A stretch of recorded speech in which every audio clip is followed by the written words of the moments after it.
The HB pencil is a medium darkness. The regular yellow school pencils that many people use are HB, and it will give you a medium tone. The B pencils are darker, and the higher the number, the darker it gets.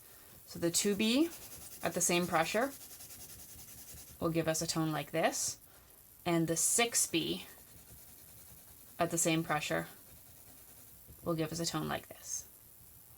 The B pencils are dark because their graphite is very soft.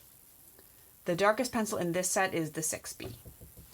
H pencils are lighter, and the higher the number, the lighter it gets. H pencils are light because their graphite is very hard. At the same pressure, the 3H pencil here will give us this tone.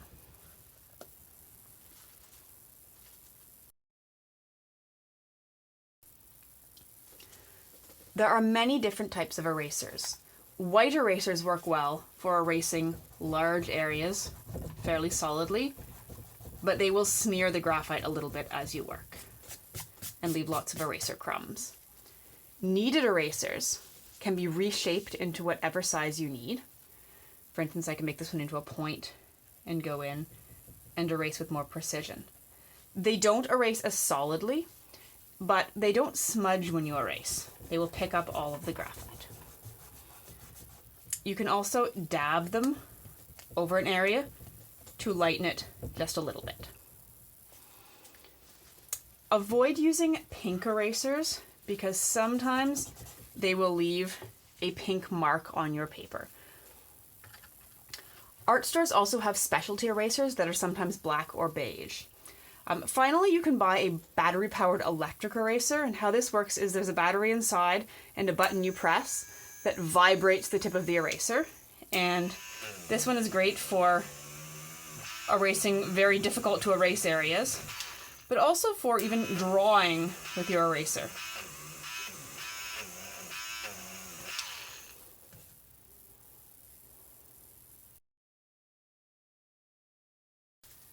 Blending stumps, or tortillons, are rolled up pieces of paper that have cone-shaped ends, and they come in many sizes.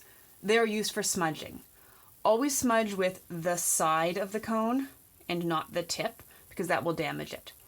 If the blending stump gets too dirty, you can clean it by rubbing it on a piece of sandpaper until most of the graphite is off.